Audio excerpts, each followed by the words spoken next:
Hello and welcome back to the Ball Logic podcast. I'm the Mattrix. I'm here with the Horse. Mate, I am pretty excited for this week. And honestly, it all stems from that rank I'm looking at. That's looking pretty short. I can count that high. I can't. I go 1-2 potato. But yes, very exciting. And to those that are bringing in the new year with us, I say, let's get around it. But pretty exciting. But you know what? You can attribute it to skill or whatever else, but it's luck. Like a lot of it stems down to luck, and fading Wemby wasn't probably smart to start off with, but you don't foresee injuries. Fading Giddy, that's another one. SuperCoach is a lot of the time luck, isn't it?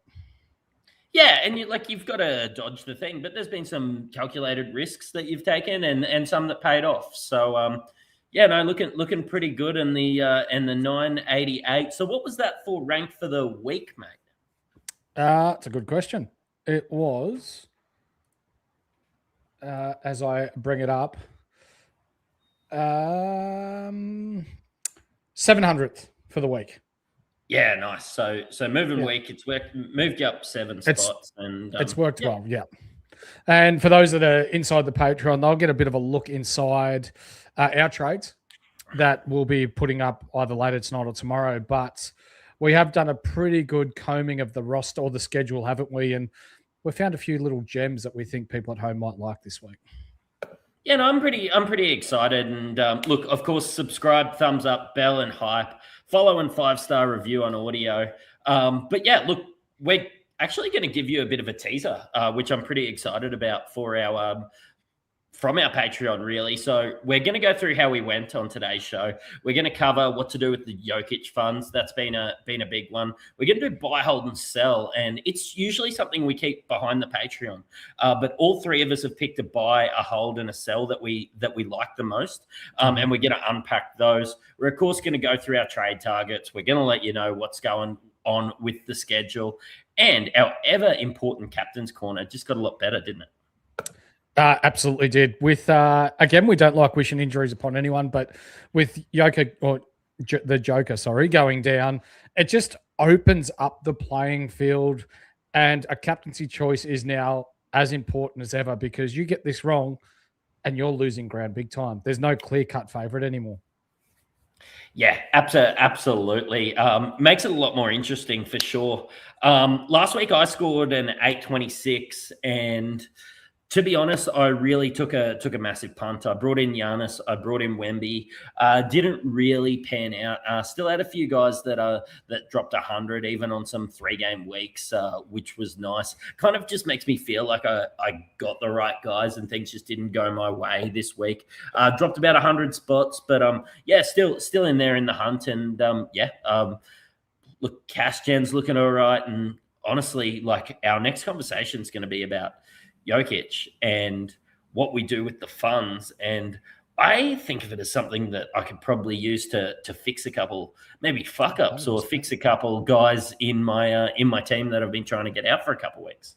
100%. We can look to continue that cash generation that we do absolutely need in SuperCoach. For those that are wondering too, Brano scored an 885 this week. Brano's tied up with some other commitments tonight, but we know he is watching at home. He has gone up to 373rd overall. He's gone up 27 spots as well. Yeah. As always, we have our squeeze of the week winner, and it is this week. Drum roll, please. 1,062. Wow. James, coach of James Sainters, and his team's looking pretty juicy. To be honest, didn't captain Jokic, but still owned him. So went with an SGA, and just had a heap of hundreds, really. Had Anthony Black, Denny Avdia, Paolo Banchero, this week's top scorer, Jamal Murray, Anthony Edwards, and Shai Gilgeous-Alexander. Not to mention, he didn't play VJ Edgecombe off the bench for his 90, for his huge 100. Yeah, 99. Yeah, 99. Yep. Yeah. So, reach out on socials, James, and I'm sure we've got a squeeze of the week pack for you. We do. as sported by Horse here. Thanks to the guys at the Standard Squeeze. Mate, look, we've gone through how we went. We went through our unlimited winner. To be honest, this Jokic strategy is something I've been excited about. And we finally have an opportunity to make all our teams a little bit different. Quite often we've popped in and we've seen a negative 40 break even, and we feel like that guy's must have. We haven't had the funds to maybe pot it up with an $18 million player on a 4-game week in a row. But Jokic is out. We all have a stupid amount of money to spend. There's 22 teams on 4-game weeks. There's some teams that are on quadruple doubles, and that's 4-game weeks in a row. The question I've got for you and that I want to discuss is, do we use the funds to target pod captains? Will you be setting up for the future? Will you be, trying to restart the cash generations? I see, some Terrence Shannon Juniors sitting there on the bench. I see some Ryan Nembhards running out of money. Can we get that up to somebody to restart some cash generations? Can we get it up to somebody playable? How are you going to use all this plethora of money? Oh, it's fantastic. For starters, I think you nailed it in that if you need to use this cash in order to get your cash generation right, the season is still another 13 weeks long. So chasing a couple of extra points this week may not necessarily set you up for success come a month or two's time. So if you can use this opportunity to get off, like me, I'll be getting off a Jalen Tyson this week, or your Nembhards, or your Ace Baileys, or your Timu Jalen Williams. These sorts of guys that have been stale on your bench are not generating you any cash. Now's the time. So you might be looking at, to beer in here in Victoria, Johnny Furphy. Let's get around Johnny Furphy at the Indiana Pacers. He's now starting in bottom dollar shooting guard small forward that we've found to be quite a difficult position when we're talking Jules Matrix to fill at the moment, because the PG, SG spots are great. There's plenty recycling through there. Your small forward, power forward, there's plenty going through there. But any decent shooting guard, small forwards, there's a bit of a lull there, isn't there? Yeah, and you said off air, mate, because I was honestly looking through my trades. I popped on about 15 minutes earlier just to unpack and try and work on some trades myself. And like Jaylen Brown's the only decent shooting guard small forward at the moment. His schedule's not that great. But if you can pick up one of these other guys that can make some cash generations, quite often I've thought about trading out a Cooper Flag because I've wanted, say, Keontae George or somebody like that. I don't have Keontae George at the moment. But, I can't go Ryan Nembhard, so I'm not doing it that way. But I could go Cooper Flag, but I just haven't had that shooting guard small forward that I could move. For sure. Yep. I will probably be targeting some pod captains as well. I'm not so much saying that I'm not going to focus on the future, but I do think that there's been some guys that we haven't been using because Jokic is such an obvious choice. Wemby with the injury situation, has been a bit of a problem. I wouldn't be confident in captaining in this week. I know he's traveling to Memphis, but we're not sure whether he's going to play or not. I'm not going to captain Giannis on a 3-game week, even though I do think it's a viable option. But yeah, you see in the chat, there's some Maxey captains. Maxey wouldn't have been captain in too many teams. Paolo Banchero was the top scorer this week. We see guys in the chat with your Jalen Johnsons, your SGAs, like captaincy is going to be right up. Open. And I think if I do burn a trade, and just remember, I can burn a trade to one of these guys that have nearly $10 million in the bank. I can burn a trade on some of these. I've got Jokic in flex, so I could do that. I could burn a trade somewhere here and just get whoever I want nearly weekly. And that excites me because I think if you can get your captain right, you can move up the ranks. 100%. Yep, you nailed it. Mate, do we hang on. Wait. What was that? Did you say something about if there's a super like in the chat tonight, you're going to neck a beer because it is 2026 now, and it is now almost come January 17th, I think it is. Last year was the year of the snake. It's now the year of the horse. So you heard that, ladies and gentlemen. A super like in the chat. Matrix is going to down a beer for the year of the horse. That sounds an awful lot like you should scull a beer. No, absolutely not. 2025, actually, you tried to do this whole thing about how 2025 changes from 2026. That sounds exactly the same as last year, but I'm all for it. I've just been on holidays for 2 weeks, so there was about 1,000 drunk down on the Gold Coast. So delicious. Yeah, look, I had a good time there. Mate, chatting about some decent injuries going forward, and I mean, the big one, of course, is Jokic. We've spoken about it a lot. There's absolutely no reason to hold in this format. He's just one that has to go. No, I think you're right. He has to go, but you've always got to have an eye to the future.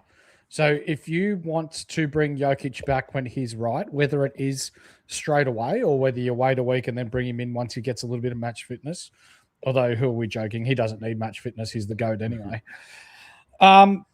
You still need the cash there without burning too many of your good options that you've got on field. So with you saying before about that cash gen and being able to make money out of rookies or being able to go and grab a fallen primo that's turned the corner, this is your time now to do that.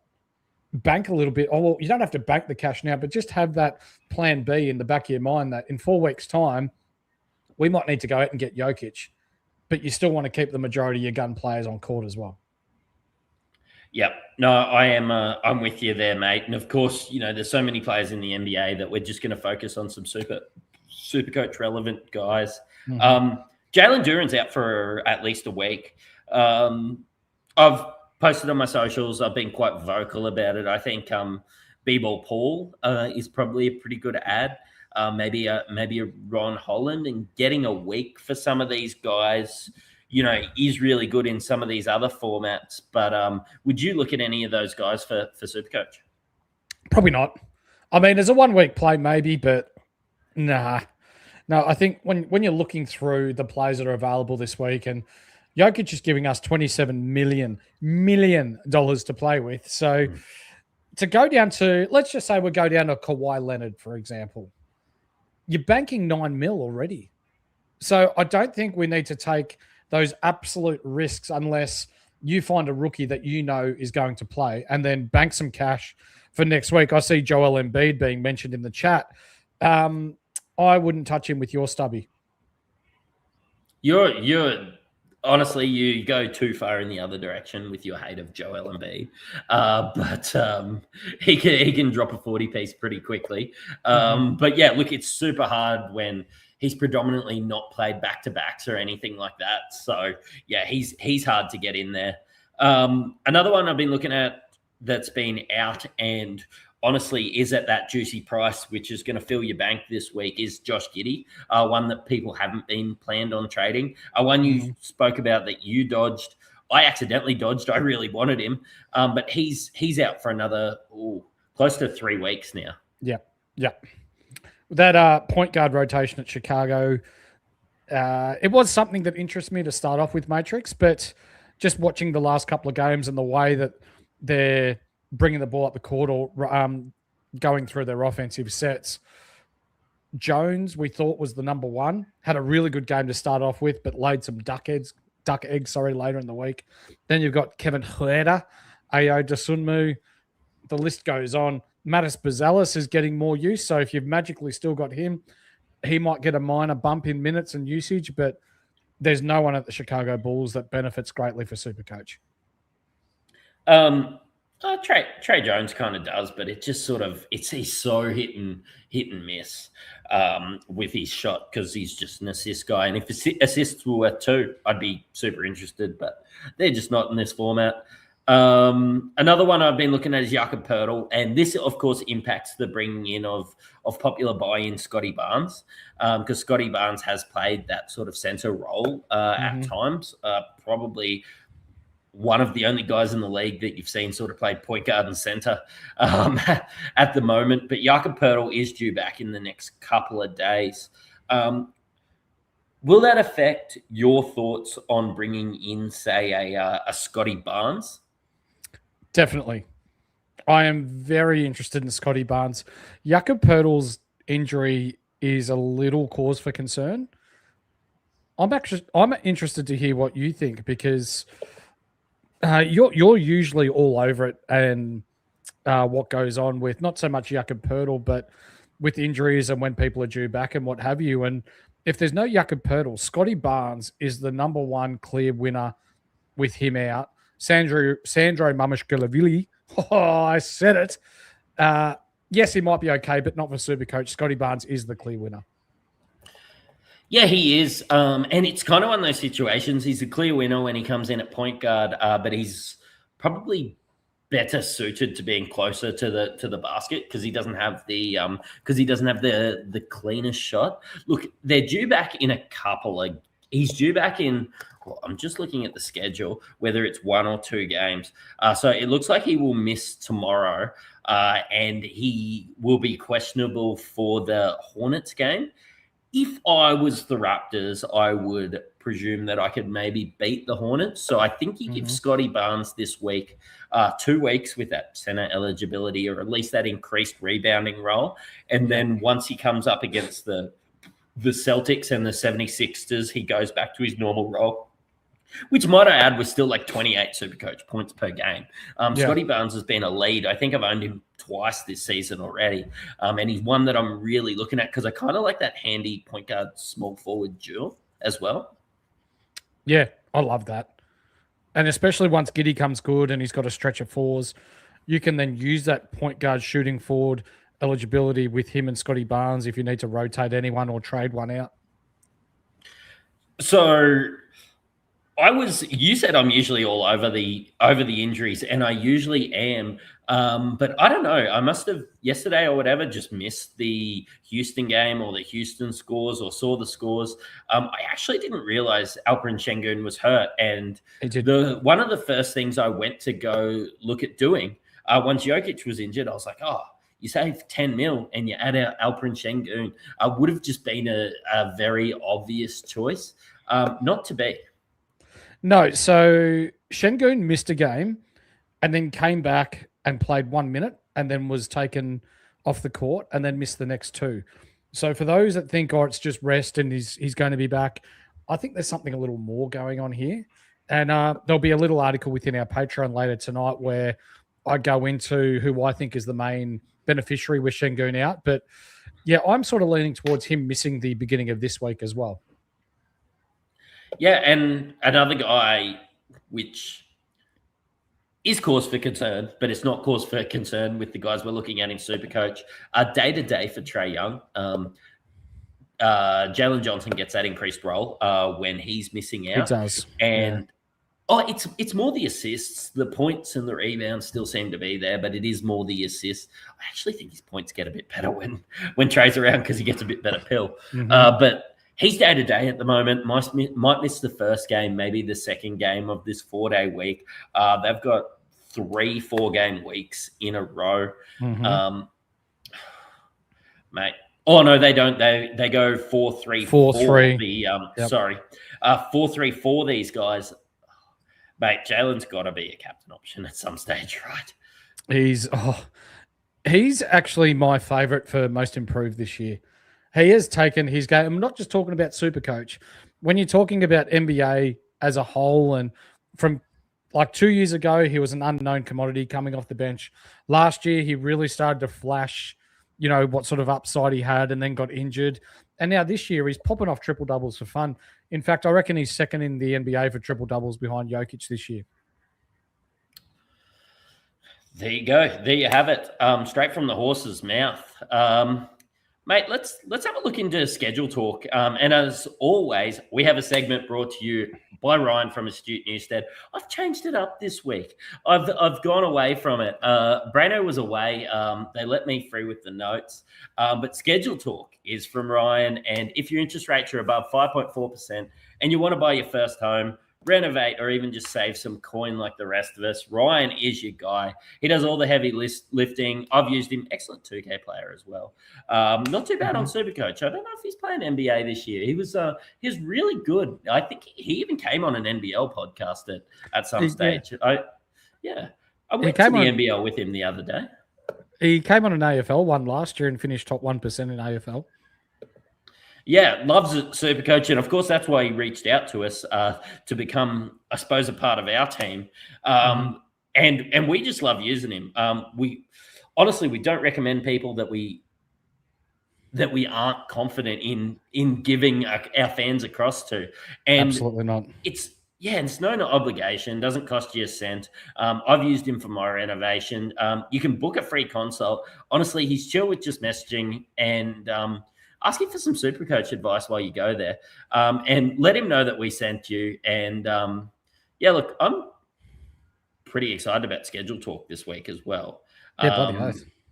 It's very chill because there's 22 teams on 4-game weeks this week.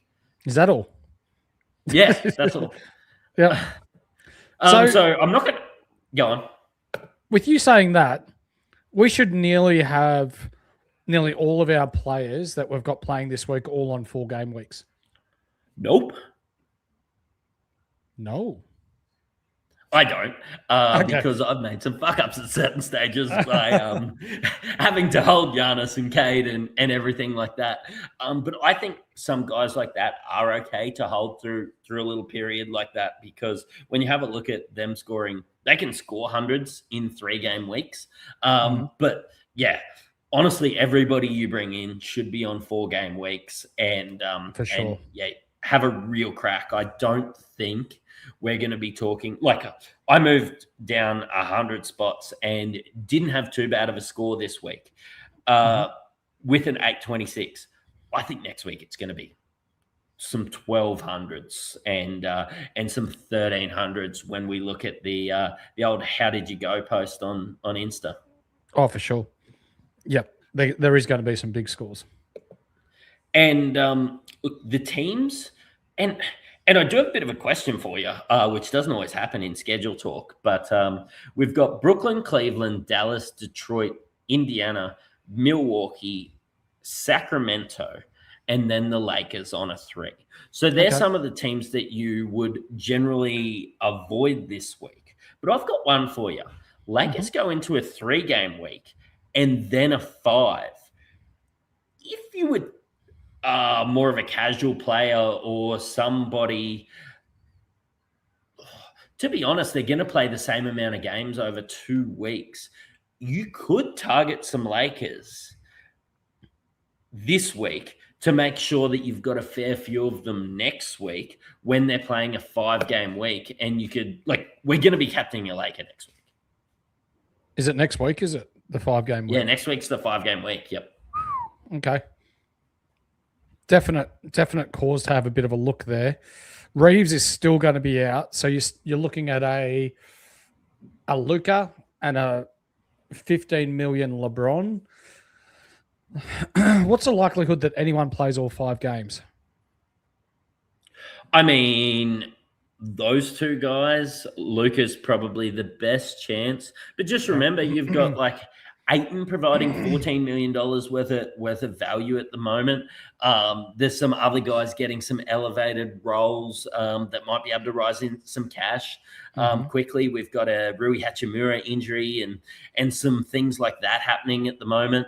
I mean, Luka is one of the guys that you could bring in. I don't know if LeBron plays every game at the ripe age of 41, but it was more the Aytons and the Lukas. I was just wondering if there is a strategy where you could add some of these guys, like Jake LaRavia.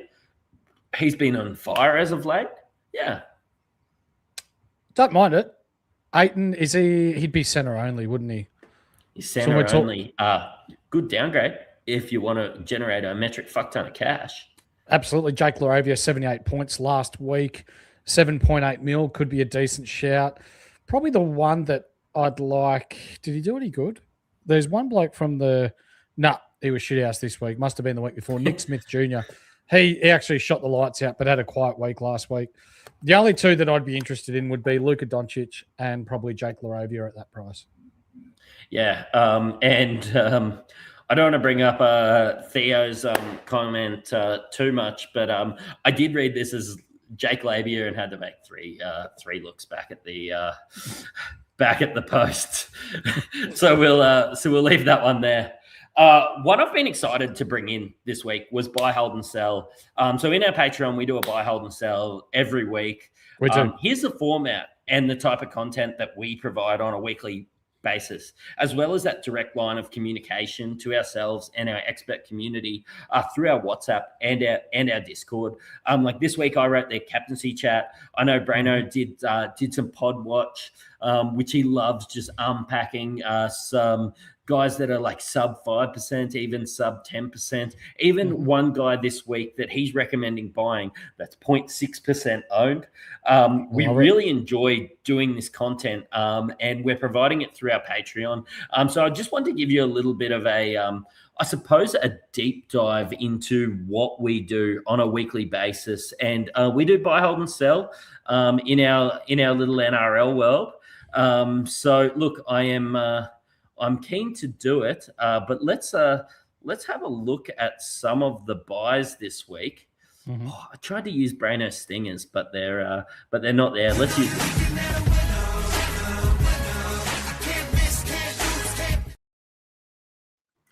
And he's always moving the buttons on me. But Brano's buy this week was Tyrese Maxey. And let's have a look at his schedule.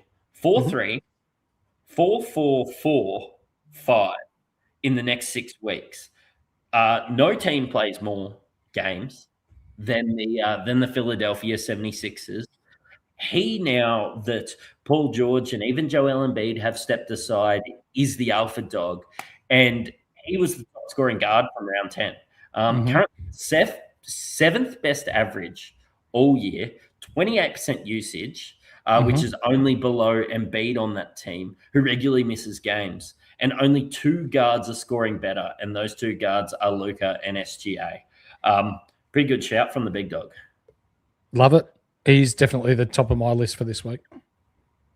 And my buy-in was Kawhi Leonard because the man's been on a mission, averaging nearly 40 points per game in his last 4 games. And he's going to have to do it again if the Clippers are any chance of making the playoffs. He has seemed to have elevated this,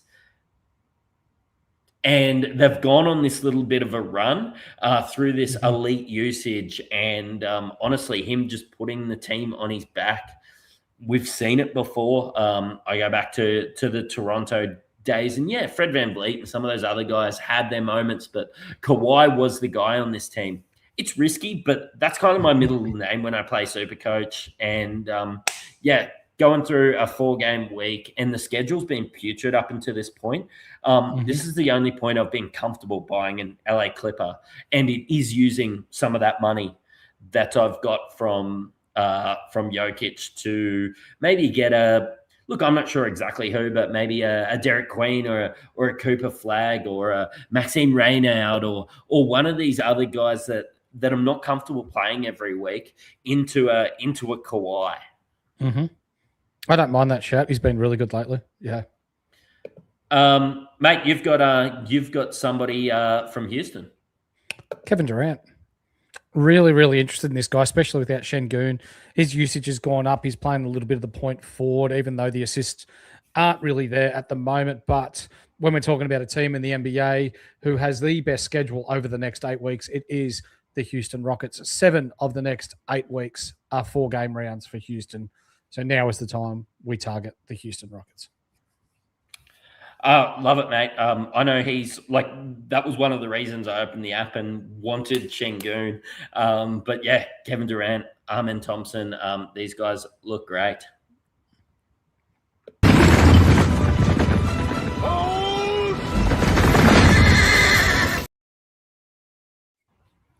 Mate, who do you have as your hold? I'm holding Giannis. So last week, I bought him in instead of Wemby as a bit of a 1-week play. Yes, he's on a minutes restriction, but Giannis on minutes restriction means he's just going to get the ball all the time when he's on the court. So usage doesn't necessarily mean that it's going to go down too much. He's on a 3-game week this week, which is fine. And disclaimer, he will be the only 3-game week that I have on the court. but I feel comfortable in playing him because even though he might only still play his 25 to 28 minutes, he's still going to get his 15 to 20 shots. He's going to be controlling the offense. He can get boards. He's good on defense. I reckon he's a genuine – I don't think he's a genuine captaincy shout this week, but he's a genuine chance to score 30 to 35 each game and get himself into the hundreds by the end of the week. Yeah, he's one of those guys that does just seem to score hundreds for fun. And if you are going to hold a guy on a 3-game week, as soon as you see that triple figures, you're going to be stoked with holding him. I agree with you, mate, and I think it's basically through necessity for me, having some bigger fires to put out. And I did bring in Giannis as a 1 week play, but yeah, it looks like he's here to stay for another week. Let's stay in Milwaukee and have a chat about Kevin Porter Jr. Because I think he has been in a bit of a funk recently, but. Man, with a break even of 49, I genuinely believe that there is some more money to be made from Kevin Porter Jr. I'm not sure this whole funk has come from Giannis coming back. There's been a lot of things going on. They've had some changes in their lineup, but I do think that he can cook. I do think that there's absolutely no issue with holding him through this 3-game week. I would recommend if you have the space to bench him on a 3-game week, absolutely do it. And he's one that I would still be confident to play in a 4-game week. So I'm just seeing him traded out, and we'll have a look at it when we go through our top 10 most sold and top 10 most sold. I don't think he's the most urgent. Does the 3-game week this week and the 2-game week next week hurt him? Or are you thinking that bench him, let him accrue more cash, and then potentially get off him? Yeah, that's what I'm thinking. Okay. I'm definitely not going to play him on a 2-game week. I'm going to do everything in my power not to play him on a 3-game week this week. But like I'm seeing higher break evens in some of these other guys, like your Derek Queens, and admittedly that is on a 4-game week with his 77 break even, and that your Ryan Nembhard and some of those other guys that we'll talk about in sell. I do think that they're more urgent to get out, and why we've got the funds, I'm going to be using those funds to get a Ryan Nembhard out of there, because while he's been slowly losing cash, I do think Kevin Porter Jr. will hold at least for the next couple of weeks. And then, look, if he's no good after that, then we tried.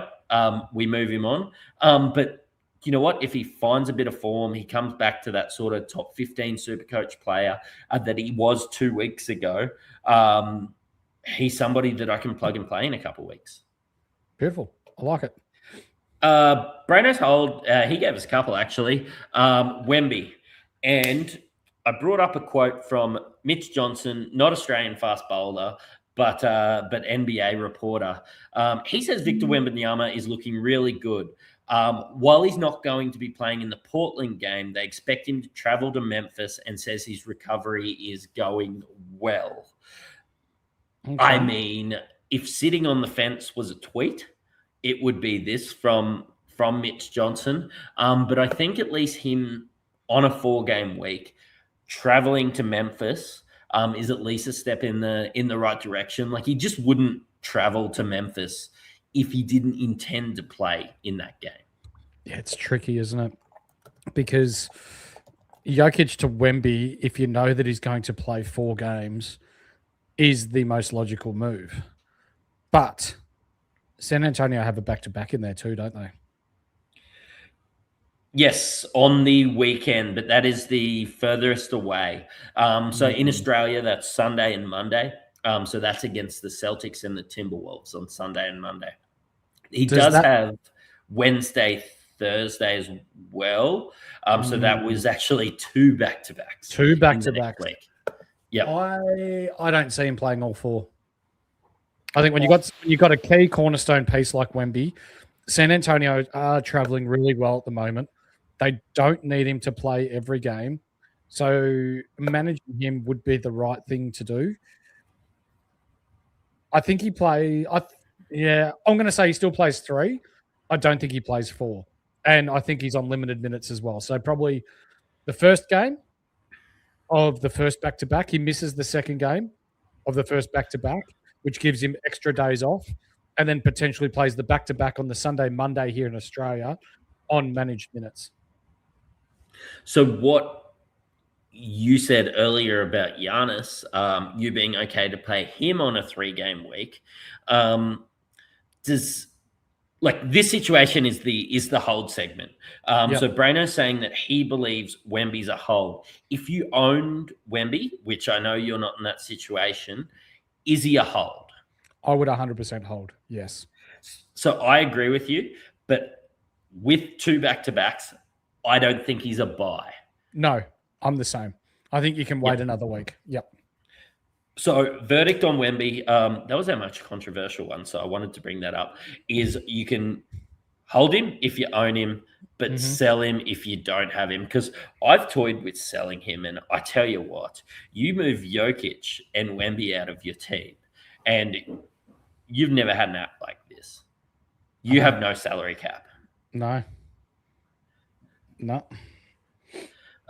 That was an awkward silence after that, so let's bring this stinger up.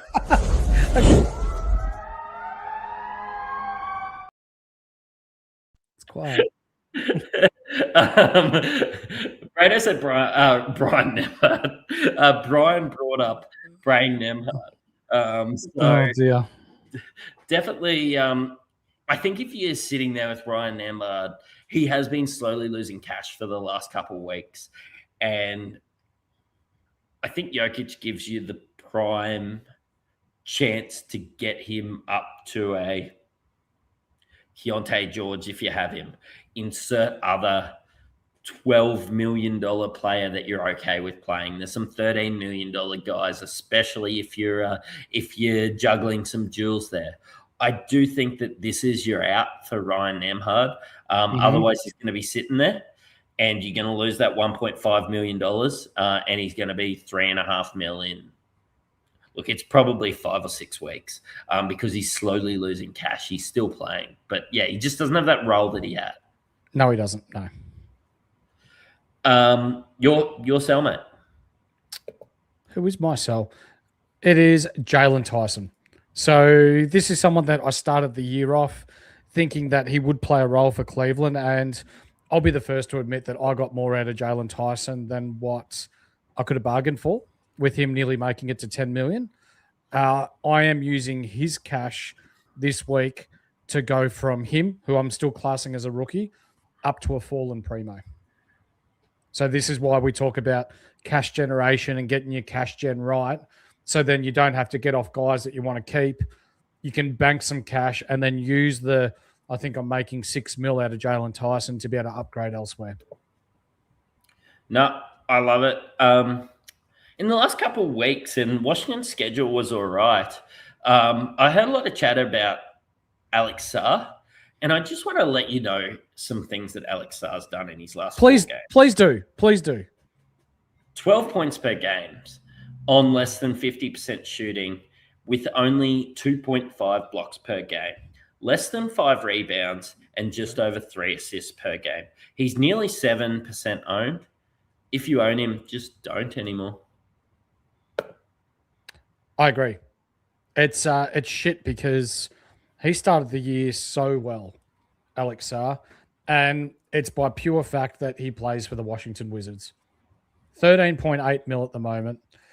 He's made us a bucket load of cash, but to start the year, Mattrix, he was popping out 40s. He had a week where he went 30, 36, 26, 33, 37 in there as well, 34, 30. This is someone who, if he continues to play sporadic minutes and loses cash this year, we just put it in the back of the memory bank to start us off next year, because if he's got that center power forward eligibility, he could be one of those discounted premiums because of the team that he plays on that could give us a leg up to start next year. Yeah, and look, maybe if he got some good pill, I don't see too many guys. Bob Carrington, not known for his passing. CJ McCollum, known for his shooting. I just don't see too many guys looking for him. He had a really poor rookie year with his field goal percentage. And I think to start the year, when you talk about those numbers, he was shooting more like in the 60%, which is, I suppose, good for your center power forward type role. But yeah, look, when he's shooting sub 50% at times I saw a game in his last 4 games when I was looking in at 20%. You just can't be doing that, especially as a center, where usually your field goal percentage is your safety blanket when it comes to SuperCoach.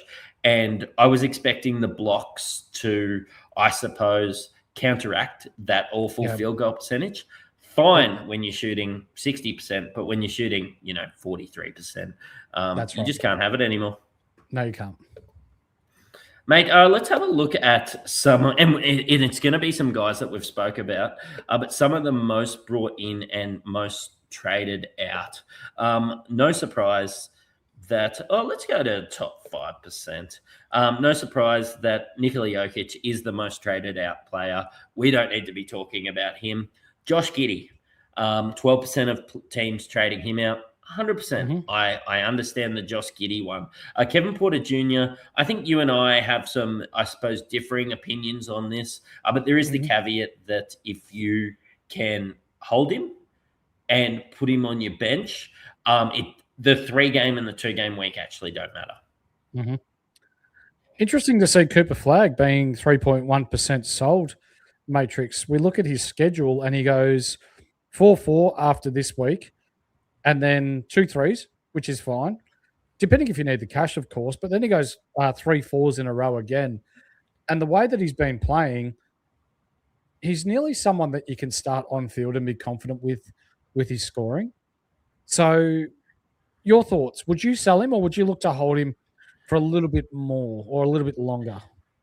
Yeah, and when you go top 5%, it's even higher. It's 8%. But yeah, I think he's a hold at the moment, forward looking at that schedule. I think people are scared of this 77 break even, but it's a 3-game week. He'll probably plateau because he's a $12 million player playing it at $12 million worth of value. I don't think he is going to, say you lose $400K this week. It's not going to matter because you're not going to sell him on a fucking 4-game week next week. I think that you can hold him through this. Yes, you will probably see that red dot for the first time this year, but he also can cover 77 in a 3-game week.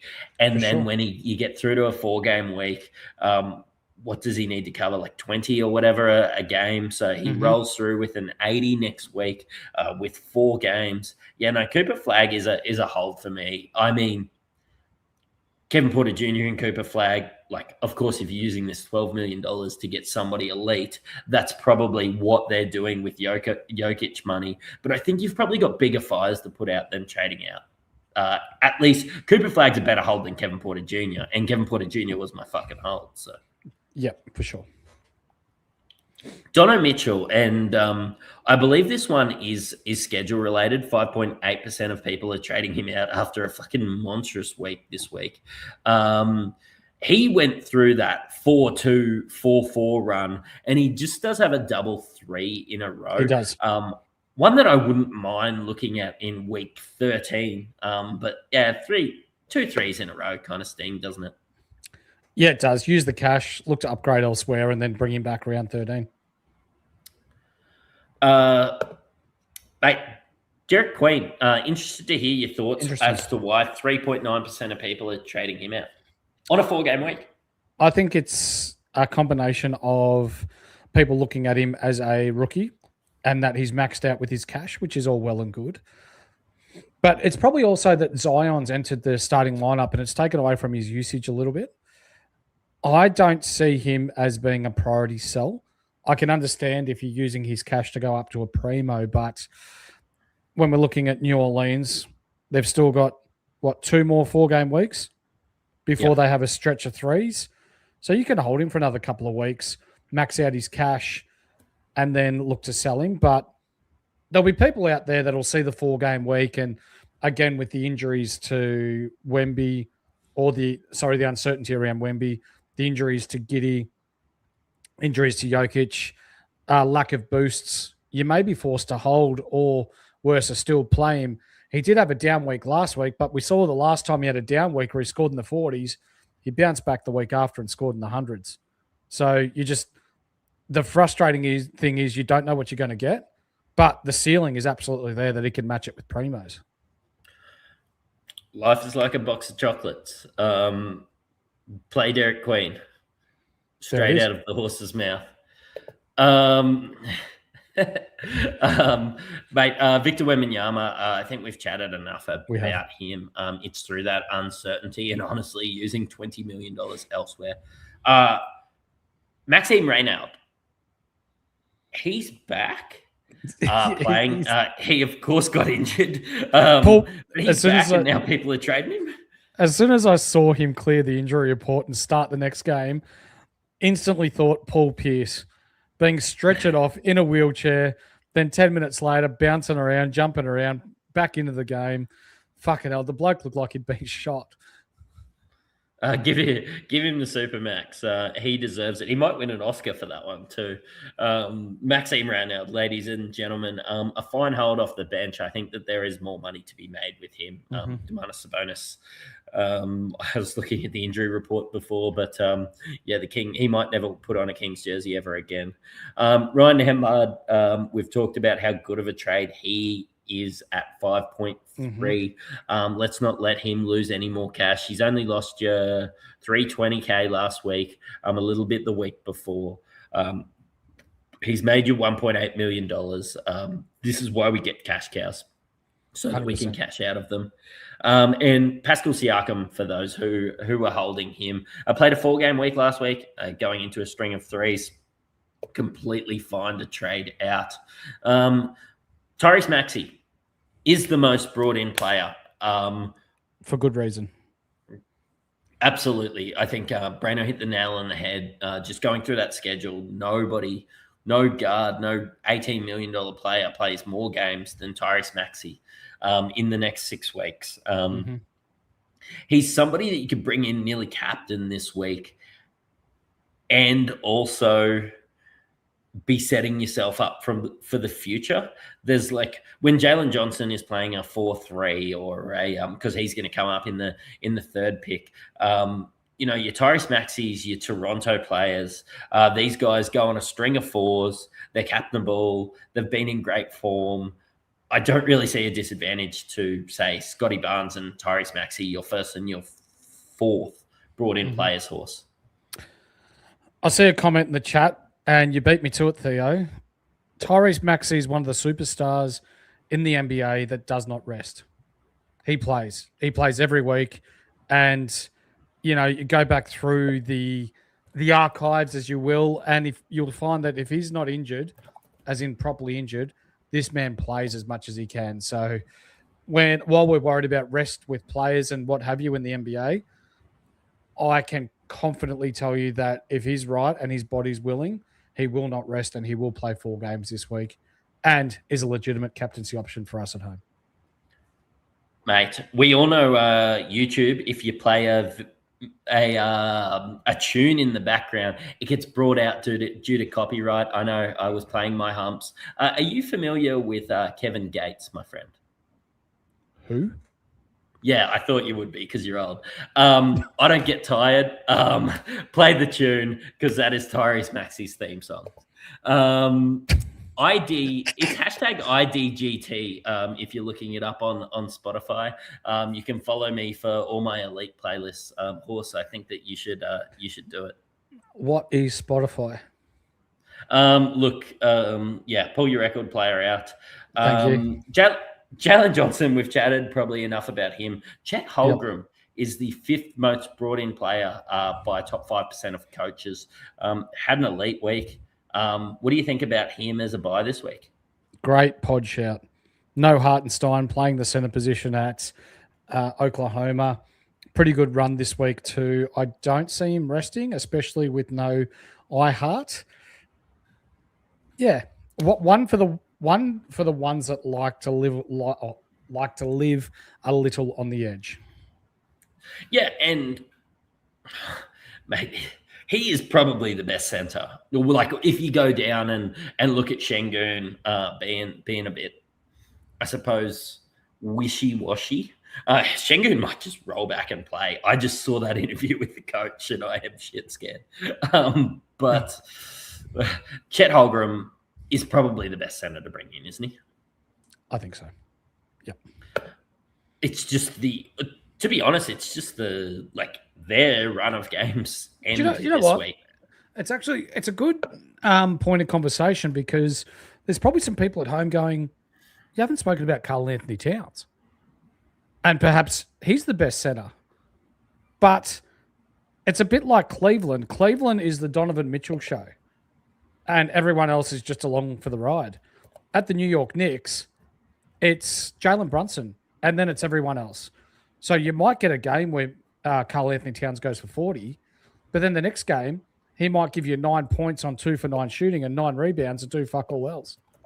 So it's tough. These sorts of teams where your point guard is so ball dominant and the usage is just so high through them that while it does look good on the outside that, oh, yeah, I can get Cat for 18 mil, the price tag probably doesn't match what he's really worth.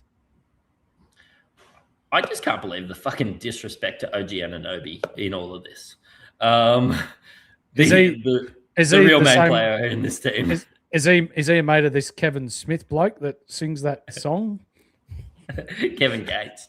Thank you. That guy. Read a fucking book. But look, Karl-Anthony Towns, and I see a lot of people holding Karl-Anthony Towns, but my experience playing Karl-Anthony Towns was extremely frustrating because his usage goes up, his usage goes down. Mitchell Robinson plays good. Mitchell Robinson plays minutes. He plays power forward. He gets less ball. He becomes a three-point shooter. Goes through these stretches of playing center, playing power forward. Other rotations get, I suppose, mashed up a little bit. Mm-hmm. I mean, when I was looking at it, I think Mikal Bridges was out, but I don't like bringing in Karl-Anthony Towns. And trust me, I've looked at it, getting an $18 million guy from, I'm just looking at these centers. I can go from Jokic if you've got that center, but man, I can't do it. Kawhi Leonard. I'm not the only guy looking at Kawhi Leonard. I thought I was pod, but look, 4.5% are bringing in Kawhi Leonard this week, and he's been on a phenomenal run. Historic for the Clippers. $18.4 million is a lot of money for somebody that has classically not played back-to-backs, but he has started playing those again. I'd be fine to bring in Kawhi. Okay. I'm not so sure, but I'll back you in. Yeah, cool. Paolo Banchero, you've been hurt in the past. I haven't owned him. It's look, 140. Everybody wanted to get him out last week, and you have a look at the teams of the week and the teams that excelled last week, and they probably just didn't have the trades to trade him out. Probably. Yep. What did I do? I moved him on to Black. Anthony Black. Still worked out really well for you, so. Yeah. But when we're talking Orlando, mate, this is their last 4-game week, and then they've got 2 2s in a row. So part of my forward planning was to get off Paul then, partly because mostly because he shut the bed, but because Orlando's run is so poor in the next fortnight after this week. So we need to start planning ahead. And if you've got Anthony Black, you can't afford to bring in Paolo as well. Yeah, no, that's true, because one of them will. I mean, they both kind of went on elite runs this last week, but look, I'm with you there, because then you're just banking 2 trades for next week, aren't you? Yep, and then it forces your hand. Yep, and then if you get injuries like we did this week, then you're stuck.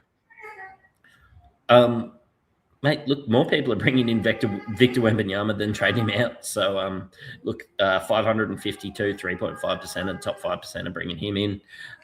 Jamal Murray, those who haven't owned him, bringing him in, and Denny Avdia, owners that haven't had those two players. You are an owner of Jamal and Denny?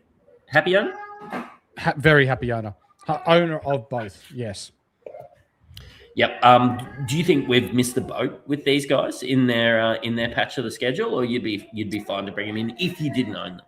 I'd still bring in Jamal Murray, 100%. Yeah, especially without Jokic. He is the usage king now. And what do you have today? Like 20-something points and 16 assists, and it's just money for Jam. Absolutely, mate. Look, let's have a. Sorry, my kids are awake. Yeah. Let's have a look at some captaincy chat, and we've kind of glossed over it in the last couple weeks, just because there's been no point with how good Jokic has been. But there's one thing I want to bring to the NBA podcast. Mm-hmm. Captain, my captain. Oh, no. I tell you what, you're old. I'm sure you know what Dead Poets Society is. Oh, no. You didn't. You brought out an old stinger. For those of you that are playing at home. Are you ready, kids? Aye, aye, Captain! No, get that filth out. That's Boom! rubbish. Let's go. Sorry, As I've just been... As it's going off in the Matrix household. Yeah, I've just been thrown. Shai Gilgeous-Alexander for me is the obvious captain choice. If you're playing it safe, if you're looking at holding your spot, Shai has been the second best SuperCoach option all season behind Jokic. So it would make sense that on a 4-game week, you captain Shai, doesn't it? Yes, it does. Yep. I think he's one of 3 options this week you could captain. Tyrese Maxey, I think all of us have said at certain points that we would love to bring in a Tyrese Maxey. Is he captainable? Yes. He scored the second most points in the comp this week with 132. Philly have a nice stretch of games. As Kevin Gates once said, I don't get tired. He will be playing in all those games. If an injury doesn't happen, you've suddenly got unlimited funds. Let me tell you, or let me talk you through this matrix. So Maxey's got Denver at home, and then he's got Washington at home. Neither of those teams really have a defensive stopper per se. Maybe a Peyton Watson, if anyone, for Denver. But even then, I'm not really that convinced that he's going to be able to stop Maxey. And then he's got Orlando on the road without Jalen Suggs now. So it's Anthony Black and Desmond Bain. Fairly confident he'd be able to cook up a storm there. But then he's got Toronto. So 4 fairly favorable matchups there for Tyrese Maxey. I've got the last one. We'll stop at 3. We've got 5, and to incentivize, we've got 200 live listeners, people to log in to our Patreon. We're going to be making our buy, hold, sell article free this week, and we will have and we do have our captaincy article in there. So I might flick that across to free. We've got 200 listeners in the chat, and that's kind of my kicker. So. How many thumbs up do you think we could get out of that? Oh, surely 50. So please share some love, please. Yeah, press the button. Help us get our reach out there. Because we work hard on this stuff. The last one is Jalen Johnson. And honestly, I'm kind of becoming a hero this season, especially an NBA SuperCoach hero. Like Trae Young's return doesn't seem to hurt his SuperCoach scoring because he just scores a few more points, gets a few less assists. It's fastly becoming his team. A lot of coaches jumped off last week after that early injury scare and him not playing the first game of the week combined with the 3-game week. That sell-off means he's no longer universally owned, which is exactly what makes him interesting as a strong pod captain this week. If you own Jalen Johnson, or even if you don't own Jalen Johnson, I think that he's somebody that you should consider bringing in. So is this a 1 week buy because he goes 3-3 after this week? Or is this someone that you'd be happy playing on a 3? Look, I'd be probably happy playing him on a 3. I do think that you should plan for it to be a 1 week buy, just because you don't want to be holding anyone on a string of 3s. But I do think if bigger fires happen, like I'm sitting here with Cade Cunningham, and I'm going to have to play him this week, just because I've had bigger fires every single week. Scored 100 on a 3-game week. Jalen Johnson seems like the type of player that can do that week by week. Yep. So definitely if you're bringing him in, I think he's a great captain option. If you find him already on your team, you didn't get him out last week, absolutely. I think that you can captain Jalen Johnson with confidence this week. I'll rate it. Mate, that was elite timing. We always want these to go for an hour, and we're an hour and 51 minutes into this one. Really enjoyed this with you, mate. Yeah, it's been good. And for those that have tuned in for the entirety of the show, thank you very much. We appreciate your support. Throw in a thumbs up, give us a hype. If you're listening to us on audio, that 5-star review helps us get out into the ears of those that love a little bit of Matrix in their ears on an early, what will it be, Tuesday morning, tomorrow morning, before games kick off at 11 o'clock, I think it is. So if you are doing your trades, don't fiddle around at 5 to 11 and try and sort them out then. Get them locked in early just in case you get locked out. And 5 to 10 if you're in standard time, because I will remind listeners that is the real time. Yeah, no. It's the real time. It's standard. It's what should be. But look, we're not here to argue about time zones. We've just made a couple of Patreon articles free. Please sign up to our free Patreon. Have a bit of a look around, and you've listened to a Ball Logic podcast. Cheerio. Peace.